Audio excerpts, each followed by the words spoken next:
Soul sister, I missed your presence. Soul sister, send me the vibe. Soul sister, I missed your essence. Soul sister, can we collide? I light my blunts with incense. I cite my poems with science. My name is Laura Jean Faye, Harvey, and my pronouns are she, her, hers. So I'm from originally Maryland, the DMV, whatever you want to call it. But I'm from Maryland, Southern Maryland to be exact. I was born in Accokeek, and then I moved to Charles County. But my parents are in the military. I have 3 siblings, 2 brothers and a sister. And because they were in the military, between them, they have over I think 30 years of service. We moved around a lot. So I've lived all up and down the East Coast. Maryland, New Jersey, New York, Pennsylvania, Florida for 3 years, but we always moved back to Maryland. So that's why I call it my home. In Maryland, I never really felt like I fit in. I always kind of tried to fit in. So I was an athlete, I ran track and I played soccer, and that was kind of where I found my spot. But then I got hurt. I tore it's easier to say what ligaments in my knee I didn't tear than the ones I did because I've torn so many, and had to stop running track, stop playing soccer around the time I got to college. And I was kind of lost for a little bit because I didn't have that was how I expressed myself. And then I kind of just turned to writing, and that's how I stumbled upon it. I was going through a breakup, you know how that goes, and I didn't have a way to get through the emotions, so I kind of just wrote it out. I was kind of just lost. It was my first time in a new city, a huge city, first time away from my family for that long, and I was going through a breakup, and needed a way to express myself. And so I wrote this poem. It was called A Gust of Wind, and I shared it with a couple of my friends. And one of my friends in particular just so happens to be the first person who I met at St. John's. His name is Karyan Martin, and he was like, Faye, this is really good. You should share this with other people. And I did some, while I was hurt myself in high school, I did some other artistic things. I played the piano, and I had lessons and stuff. And my first recital, I was 16 years old, and I bawling my eyes out beforehand because I had so much stage fright. So I was absolutely not. There's no way I'm getting on stage. I can't even play somebody else's notes, let alone read my own words and tell my own story in front of that many people. And he was like, all right, cool. At least come to this open mic with me. So I went with him to the open mic, the NAACP open mic on campus. It was 2016, I think. And going through, listening to all these great poets, and I hear my name called up for next, and I'm like, yo, hold up, because I ain't signed up for this. But at the same time, it was kind of challenge accepted mode. I wasn't gonna not go up when they called my name.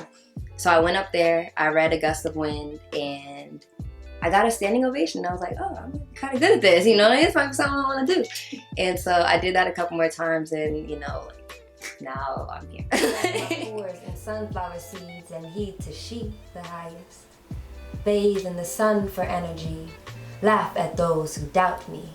For what on earth can stop me when within me dwells infinity? When I sit down to write a poem, I often start in the middle of the poem.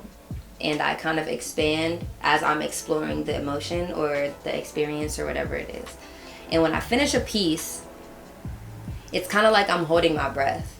It's like I've inhaled everything that I can about this experience, but I have yet to exhale. And that exhale, that release, is being on stage, seeing how other people can connect to this experience, knowing that my experience, whether it's a happy experience, whether it's a sad experience, can benefit somebody else, can help somebody else. It wasn't for nothing. It kind of gives my life reason. I don't want not to be cliche, and I don't want to give too much weight to poetry because while it is my main source of expression. It's not the only way that we can express ourselves. It's not the only way that we can help people. But it is like something I'm good at. So if I have a talent that can help me heal and possibly help somebody else heal, knowing that I found the strength to speak up about it and to get on stage and perform it, and that helps somebody else, is like the end of my healing, you know? So the performance aspect really makes me have to like gather everything, like gather my strength, gather my all of it, put myself in an uncomfortable situation and exhale, you know? Well, I've come to this conclusion. Most of this is an illusion, just the beauty you be choosing to see or not. Cause he or she ain't me, ain't got what I got, can't rock what I rock, and my chakras on spot. So when the pressure got hot, a precious gem was formed. So see, I know my yeah, and then once I'm on stage, it's like, it used to be I would still be nervous. Like you could see my hand shaking. I could hear it in my voice. Like when people watch videos and stuff, they say they can't hear it, but I used to be able to hear shakiness in my voice. But now it's like I really just try to go up there and have a conversation. One of the first things I do at any performance, I try to sing within the first poem, because that's me out of my comfort zone all the way. Like I have a poem called Soul Sister, and it's me talking to myself during like a really dark time in my life, and I'm like asking for myself back. And I like to do that poem at the beginning of all of my sets, because it's like I want to be my truest self here, you know?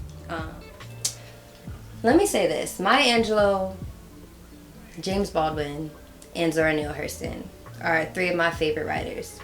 Not all of them are poets, you know, or not all of them have written poetry, but yeah.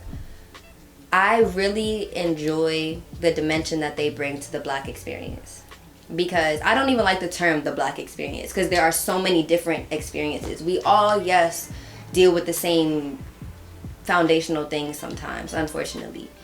But like my experience is different from your experience, which is different from their experience as a Black person. And I think that Maya Angelou, James Baldwin, and Zora Neale Hurston did a really good job at exposing other sides of the Black experience during their time, in appropriate ways during their time, you know?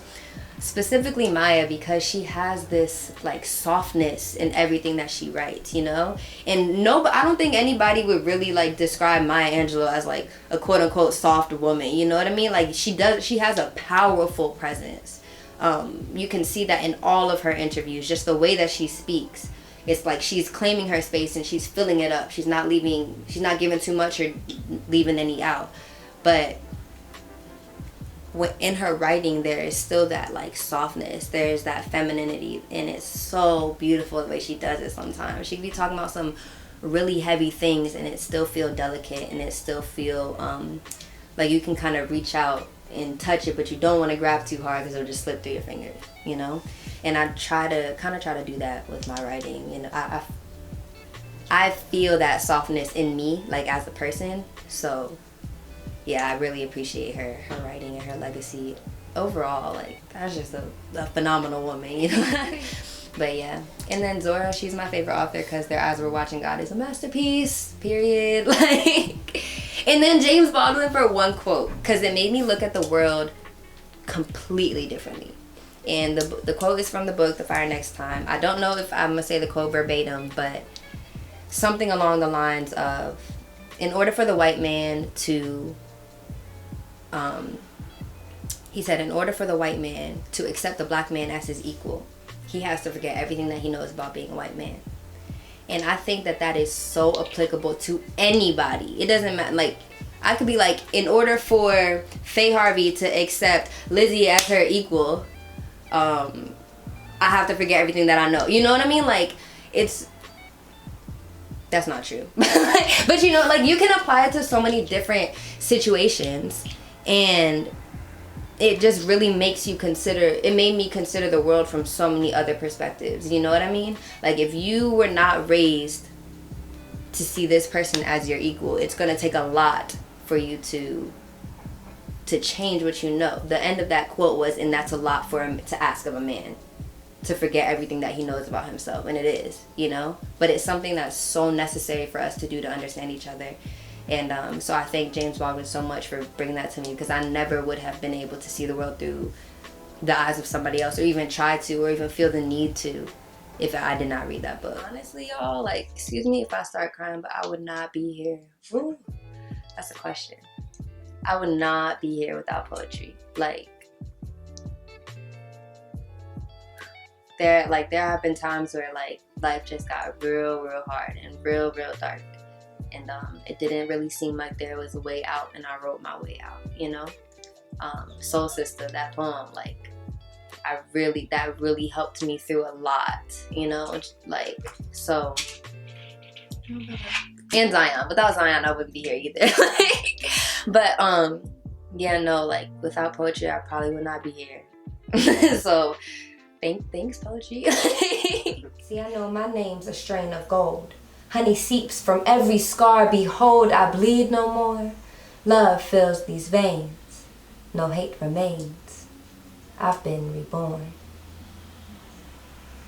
Soul sister, I missed your presence. Soul sister, can we collide? Soul sister, I see the message. Soul sister, now we can fly.